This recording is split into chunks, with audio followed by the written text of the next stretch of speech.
नमस्कार। आकाशवाणी कटक आंचलिक संवाद पढ़ुछंती उदयनाथ स्वाई। मुख्य संवाद। देश में संभाव्य बन्या एवं ग्रीष्म प्रवाह स्थितिर मुकाबला नहीं आज नुआदिल्ली में समीक्षा करेंगे स्वराष्ट्रमंत्री। संबलपुर 194 कोटी टंका व्यय 48 विकासमूलक प्रकल्पर उद्घाटन और शिलान्यास कले केन्द्र शिक्षा मंत्री। मातृशक्तिर त्याग और बलिदान को स्मरण कर आज पालन करा जाउछि विश्व मातृत्व दिवस। एवं घूर्णिबलय प्रभाव में वज्रपात सह वर्षा हेबा नहीं 17टी जिला को पाणीपाग केन्द्रर सतर्क सूचना। देश में संभाव्य बन्या एवं ग्रीष्म प्रवाह स्थितिर मुकाबला नहीं स्वराष्ट्रमंत्री अमित शाह आज नुआदिल्ली में एक उच्चस्तरीय बैठक में प्रस्तुति कार्यर समीक्षा करेंगे। बैठक समय श्री शाह केन्द्र सरकार विभिन्न संस्थार प्रस्तुति, प्राक सतर्कता व्यवस्था, संबल उपयोग एवं आंतः संगठन सहयोग आदि विषय रे समीक्षा करिवार कार्यक्रम रही। विशेषकर बैठक में जेभली धन जीवन हानि नहेब ताहा उपरे गुरुत्व दियाजिबो। श्री शाह देश में दीर्घकालीन बन्या दूरीकरण पदक्षेपर अग्रगति संपर्क में समीक्षा करने सह नदी परिचालना पदक्षेप, गुरुत्वपूर्ण भित्तिभूमि प्रकल्पर सुरक्षा और पाणीपाग पूर्वानुमानर वैज्ञानिक अग्रगति संपर्क में मध्य समीक्षा करेंगे। बैठक में श्री शाह विपर्यय समय सचेतनता तथा अत्यावश्यक रिलीफ सामग्री बंटन और मेडिकल प्रस्तुति संपर्क में आलोचना करेंगे बोली जଣାपड़ी।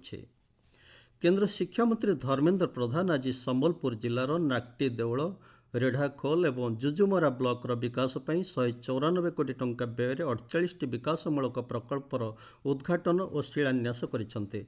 पर्यटन और ऐतिह्यर विकास को गुरुत्व दे नाक्टी देउल ब्लॉक अंतर्गत भीममंडली इको हेरिटेज साइट्र भूमि पूजन कार्यक्रम में श्री प्रधान मुख्य अतिथि भाव जोगदेइथिले। एही ऐतिह्यस्थलीर विकास पर प्राय 8 कोटी 30 लाख ऊर्ध्व टंका अनुमोदन होइछि। पर्यटन स्थलीर विकास कार्यस्वरूप प्रवेश पथ, सेतु, भ्यू पॉइंट और सौरशक्ति व्यवस्था, अत्याधुनिक सुविधा और विश्राम गृह निर्माण कराजिबो। नाक्टी देउल अंचलर लोकमानक सुविधा पई कम्युनिटी हेल्थ सेंटर नूतन भवन एवं युव क्रीड़ाविद को प्रोत्साहित करने पई एक मिनी स्टाडियम निर्माण निमंते पदक्षेप निया जाइछि। रेढ़ाखोल ब्लॉक अधीन रे थिबा रामपुर गिरीशचंद्रपुर रास्तार उन्नतीकरण कार्य को त्वरान्वित करा जाउछि, जहा अंचलर गमनागमन व्यवस्था को सुगम करिबो। शुभारंभ होइतिबा एही प्रकल्पगुड़िक स्थानीय सामाजिक और आर्थिक व्यवस्था को सुदृढ़ करने सह लोकंक जीवनशैली रे व्यापक परिवर्तन आनिबो बोली केन्द्रमंत्री कहिसेंते। 193 कोटी टंकार व्यय 48 प्रकल्प जुजुमरा, रेढ़ाखोल तथा नाक्टी देउल पाखापाखि 18 कोटी टंका व्यय नाक्टी देउल गोटे सीएससी हम ता अंतर्गत 6टी पीएससी, 40 ऊर्ध्व सब सेंटर। यार उद्देश्य नाक्टी देउल 15,000 परिवार को पाखापाखि 65-70,000 नागरिकों को मौलिक सुविधा उपलब्ध करिवार दायित्व आज आम नवा प्रस्तुत अछि। भारत में ब्रिटिश उपनिवेशवादी शासन विरुद्ध 1857 आजिर दिन में भारतर प्रथम स्वाधीनता संग्राम बा सिपाही विद्रोह आरंभ होइतिला। मीरठ रे तृतीय बंगला लाइट काभार्लीर सैनिक माने गोरु एवं घुसुरी चर्बी तैयारी कैट्रिज व्यवहार को नहीं ब्रिटिश अधिकारी विरुद्ध रे विद्रोह आरंभ करथिले, कारण यह सेमानक धार्मिक भावना को उल्लंघन करुथिला। उत्तर एवं मध्य भारत में ब्रिटिश ईस्ट इंडिया कंपानी विरुद्ध रे एक स्थानीय विद्रोह क्रमशः एक बड़ आंदोलन में परिणत होइतिला एवं भारतर स्वाधीनता प्राप्ति पई पथ प्रशस्त करितिला। प्रधानमंत्री नरेंद्र मोदी 1857 सिपाही विद्रोहर वीर सैनिक मानक श्रद्धांजलि अर्पण करने सह यहाकू भारतर प्रथम स्वाधीनता संग्राम बोली कहिसंती। एही विद्रोह जनसाधारण मनरे देश प्रेमर भावना को प्रज्वलित करिथिला। ब्रिटिश सरकारक उपनिवेशवादी शक्ति को दुर्बल करिबारे सिपाही विद्रोहर अनेक गुरुत्व रहिथिला बोली प्रधानमंत्री कहिसंती। टीवी के मुख्य सी जोसेफ विजय आज तमिलनाडुर मुख्यमंत्री भावे शपथ ग्रहण करिसेंते। नेहरू इंडोर स्टेडियम ठारे पूर्वाह्न 10टारे अनुष्ठित शपथ ग्रहण समारोह में राज्यपाल राजेंद्र विश्वनाथ आर्लेकर श्री विजय को ପଦ ଓ ଗୋପନୀୟତାର ଶପଥ ପାଠ କରାଇଛନ୍ତି। ତାଙ୍କ ସହିତ 9 ଜଣ ମନ୍ତ୍ରୀ ଭାବେ ଶପଥ ଗ୍ରହଣ କରିଛନ୍ତି। ଆସାମ ବିଜେପି ନବନିର୍ବାଚିତ ବିଧାୟକ ଦଳ ବୈଠକରେ ଡକ୍ଟର ହିମନ୍ତ ବିଶ୍ୱ ଶର୍ମାଙ୍କୁ ନେତା ଭାବେ ନିର୍ବାଚିତ କରାଯାଇଛି। ଏନ୍ଡିଏ ବିଧାୟକ ଦଳ ବୈଠକରେ ମଧ୍ୟ ଡକ୍ଟର ଶର୍ମା ନେତା ଭାବେ ମନୋନୀତ ହୋଇଛନ୍ତି। ଉଭୟ ବୈଠକରେ କେନ୍ଦ୍ରୀୟ ପର୍ଯ୍ୟବେକ୍ଷକ ଭାବେ ବରିଷ୍ଠ ବିଜେପି ନେତା ଜଗତ ପ୍ରକାଶ ନଡ୍ଡା ଏବଂ ସହ ପର୍ଯ୍ୟବେକ୍ଷକ ଭାବେ ନାୟବ ସିଂ ସୈନି ଉପସ୍ଥିତ ଥିଲେ। କେନ୍ଦ୍ର ଶିକ୍ଷା ମନ୍ତ୍ରଣାଳୟ ପକ୍ଷରୁ ଚଳିତ ଗ୍ରୀଷ୍ମ ଋତୁ ନିମନ୍ତେ ସମସ୍ତ ବିଦ୍ୟାଳୟରେ ଭାରତୀୟ ଭାଷା ଗ୍ରୀଷ୍ମକାଳୀନ ଶିବିର 2026ର ଆୟୋଜନ କରାଯାଇଛି। ସାମାଜିକ ଗଣମାଧ୍ୟମ ପୋଷ୍ଟରେ କେନ୍ଦ୍ର ଶିକ୍ଷା ମନ୍ତ୍ରଣାଳୟ କହିଛି, ଏହି ଶିବିର ସପ୍ତାହେ ବ୍ୟାପୀ ଚାଲିବ।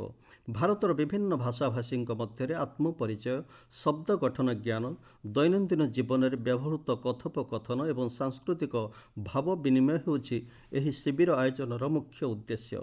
ଜାତୀୟ ଶିକ୍ଷାନୀତି 2020 ଆଧାରରେ ଭାରତୀୟ ସାଙ୍କେତିକ ଭାଷାକୁ ପ୍ରାଧାନ୍ୟ ଦେବା ଉପରେ ଗୁରୁତ୍ୱ ଦିଆଯାଉଛି। କେନ୍ଦ୍ର ଶିକ୍ଷାମନ୍ତ୍ରୀ ଧର୍ମେନ୍ଦ୍ର ପ୍ରଧାନ ଗତବର୍ଷ ଏହି ପ୍ରୟାସ ଆରମ୍ଭ କରିଥିଲେ। ଆପଣମାନେ ଆଞ୍ଚଳିକ ସମ୍ବାଦ ଶୁଣୁଛନ୍ତି ଆକାଶବାଣୀର କଟକ କେନ୍ଦ୍ରରୁ। ଦୁନିଆରେ ସବୁଠୁ ସୁନ୍ଦର ଓ ମଧୁର ଶବ୍ଦ ହେଉଛି ମା। ମା ଶବ୍ଦଟି ଛୋଟ ହୋଇପାରେ, କିନ୍ତୁ ଏହାର ଅର୍ଥ ସୀମାହୀନ ଭାବେ ପରିବ୍ୟାପ୍ତ। ତ୍ୟାଗ, ବଳିଦାନ ଓ ତପସ୍ୟାର ପ୍ରତୀକ ମା'ମାନଙ୍କ ସମ୍ମାନାର୍ଥେ ଆଜି ମାତୃ ଦିବସ ପାଳନ କରାଯାଉଛି। ଆଜି ମା'ମାନଙ୍କୁ ଉତ୍ସର୍ଗ କରି ମାତୃତ୍ୱ ଦିବସ ଅବସରରେ ବିଭିନ୍ନ କାର୍ଯ୍ୟକ୍ରମ ଅନୁଷ୍ଠିତ ହେଉଛି। ଶୁଣନ୍ତୁ ଏ ସମ୍ପର୍କରେ ଏକ ସ୍ୱତନ୍ତ୍ର ଉପସ୍ଥାପନା। ପୃଥିବୀଠାରୁ ଅଧିକ ସହନଶୀଳ ଏବଂ ଆକାଶଠାରୁ ଅଧିକ ବ୍ୟାପ୍ତ ମା'ଙ୍କୁ ସନ୍ତାନର ପ୍ରଥମ ଗୁରୁ ଓ ମାର୍ଗଦର୍ଶିକା ଭାବେ ବିବେଚନା କରାଯାଏ। ମା'ର ମମତା, ସ୍ନେହ ଓ ତ୍ୟାଗର କୌଣସି ତୁଳନା ନାହିଁ। ଜୀବନର ପ୍ରତ୍ୟେକ କଠିନ ପରିସ୍ଥିତିରେ ମା ସନ୍ତାନ ପାଇଁ ସବୁଠାରୁ ବଡ଼ ଶକ୍ତି ହୋଇ ଛିଡ଼ା ହୋଇଥାଏ।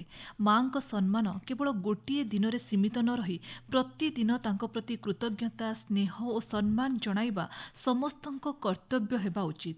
ମୁଖ୍ୟମନ୍ତ୍ରୀ ମୋହନ ଚରଣ ମାଝୀ ମାତୃ ଦିବସର ଶୁଭେଚ୍ଛା ଜଣାଇ କହିଛନ୍ତି, ମାତୃଶକ୍ତିର ସମ୍ମାନ, ସୁରକ୍ଷା ଓ ସଶକ୍ତିକରଣ ସରକାରଙ୍କ ସର୍ବୋଚ୍ଚ ଲକ୍ଷ୍ୟ। ମା କେବଳ ଏକ ସମ୍ବୋଧନ ନୁହେଁ, ଏହା ଶକ୍ତି, ସଂସ୍କାର ଏବଂ ସମାଜ ଗଠନର ଅକ୍ଷୟ ଆଧାର। ଜନ୍ମଦାତ୍ରୀ ମା ଏବଂ ଜନ୍ମଭୂମି ଉତ୍କଳ ଜନନୀଙ୍କ ଗୌରବ ରକ୍ଷା ପାଇଁ ସମସ୍ତଙ୍କୁ ସଂକଳ୍ପବଦ୍ଧ ହେବାକୁ ମୁଖ୍ୟମନ୍ତ୍ରୀ ପରାମର୍ଶ ଦେଇଛନ୍ତି। ଉପମୁଖ୍ୟମନ୍ତ୍ରୀ ପ୍ରଭାତୀ ପରିଡ଼ା କହିଛନ୍ତି, ସ୍ନେହ, ଶକ୍ତି, ତ୍ୟାଗ ଏବଂ ଧୈର୍ଯ୍ୟର ମୂର୍ତ୍ତିମନ୍ତ୍ର ପ୍ରତୀକ ମା। ସମଗ୍ର ମାନବ ଜଗତ ପ୍ରତି ମା'ମାନଙ୍କ ଅବଦାନ ଅତୁଳନୀୟ ବୋଲି ଶ୍ରୀମତୀ ପରିଡ଼ା କହିଛନ୍ତି। ମା ହେଉଛି ଶକ୍ତି, ପ୍ରେରଣା ଓ ସଂସ୍କାରର ପ୍ରତୀକ। ସମାଜ ଗଠନରେ ମା'ର ଭୂମିକା ଅନନ୍ୟ। ଆକାଶବାଣୀ ସମ୍ବାଦ ବିଭାଗ ପାଇଁ ମୁଁ ସ୍ମୃତିରେଖା ତାରଣିଆ। ଶ୍ରୀକ୍ଷେତ୍ର ପୁରୀରେ ମହାପ୍ରଭୁଙ୍କ ବାହାର ଚନ୍ଦନଯାତ୍ରା ଆଜି ଶେଷ ହେଉଛି। ଅକ୍ଷୟ ତୃତୀୟାଠାରୁ ଆରମ୍ଭ ହୋଇଥିବା ବାହାର ଚନ୍ଦନଯାତ୍ରାର ଆଜିର ଶେଷ ଦିବସରେ ନରେନ୍ଦ୍ର ପୁଷ୍କରିଣୀରେ ଠାକୁରଙ୍କର ହଳଦୀ ପାଣି ନୀତି ଅନୁଷ୍ଠିତ ହେବ। ଗତ ସନ୍ଧ୍ୟାରେ ଭଉଁରୀ ତିଥି ଅବସରରେ ଚଳନ୍ତି ପ୍ରତିମା ନରେନ୍ଦ୍ର ପୁଷ୍କରିଣୀରେ 21 ଘେରା ଜଳକ୍ରୀଡ଼ା କରିଥିଲେ। ପୁରୀ ଶ୍ରୀମନ୍ଦିର ରତ୍ନ ଭଣ୍ଡାରରେ ଥିବା ରତ୍ନ ଅଳଙ୍କାରର ଗଣତି ମଣତି କାର୍ଯ୍ୟ ଆସନ୍ତାକାଲିଠାରୁ ଆରମ୍ଭ ହେବ। 2 ଦିନ ଧରି ଏହି ଗଣତି ମଣତି କରାଯିବ ବୋଲି ଶ୍ରୀମନ୍ଦିର ମୁଖ୍ୟ ପ୍ରଶାସକ ଡକ୍ଟର ଅରବିନ୍ଦ ପାଢ଼ୀ କହିଛନ୍ତି। ମହାପ୍ରଭୁଙ୍କ ବାହାର ଚନ୍ଦନଯାତ୍ରା ପାଇଁ ଏହି କାର୍ଯ୍ୟ ସ୍ଥଗିତ ରଖାଯାଇଥିଲା।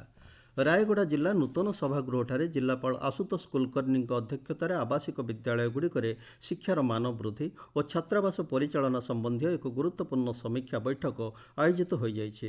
ବୈଠକରେ ଜିଲ୍ଲାର 149ଟି ଆବାସିକ ବିଦ୍ୟାଳୟର ପ୍ରଧାନ ଶିକ୍ଷକ, ସୁପରିଟେଣ୍ଡେଣ୍ଟ, ଜିଲ୍ଲା ମଙ୍ଗଳ ଅଧିକାରୀ ପ୍ରମୁଖ ଯୋଗଦେଇ ଶିକ୍ଷାର ଉତ୍କର୍ଷତା ଏବଂ ଛାତ୍ର କଲ୍ୟାଣ ସମ୍ପର୍କିତ କାର୍ଯ୍ୟ ଖସଡ଼ା ପ୍ରସ୍ତୁତ କରିଥିଲେ।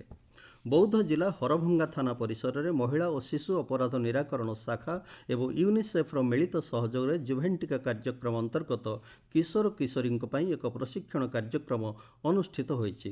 ପୁଲିସ ଏବଂ ସାଧାରଣ ଲୋକଙ୍କ ମଧ୍ୟରେ ବନ୍ଧୁତ୍ୱପୂର୍ଣ୍ଣ ସମ୍ପର୍କ, ସାମାଜିକ ଗଣମାଧ୍ୟମରୁ ଶିକ୍ଷଣୀୟ ଜିନିଷ ଗ୍ରହଣ, ସାଇବର ଅପରାଧ ସମେତ ସମାଜରେ ଦେଖାଦେଉଥିବା ବିଭିନ୍ନ ସମସ୍ୟାଗୁଡ଼ିକର ଆପୋଷ ସମାଧାନ ଦିଗରେ ପୁଲିସର ସହଯୋଗ ନେଇ ଆଲୋଚନା ହୋଇଥିଲା। ପାଣିପାଗ। ଦକ୍ଷିଣ ଆଣ୍ଡାମାନ ସାଗର ଏବଂ ଏହାର ପାର୍ଶ୍ୱବର୍ତ୍ତୀ ଅଞ୍ଚଳରେ ସୃଷ୍ଟ ଘୂର୍ଣ୍ଣିବଳୟ ଲଘୁଚାପରେ ପରିଣତ ହେବାର ସମ୍ଭାବନା ରହିଛି।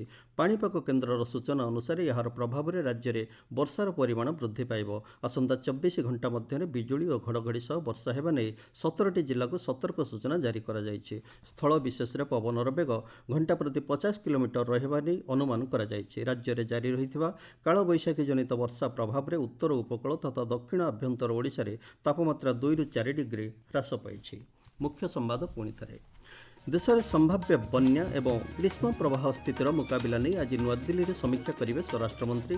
संबलपुरଠାରେ 194 कोटी टंका व्यୟରେ 48ଟି विकासमूलक प्रकल्पर उद्घाटन और शिलान्यास कले केन्द्र शिक्षामंत्री।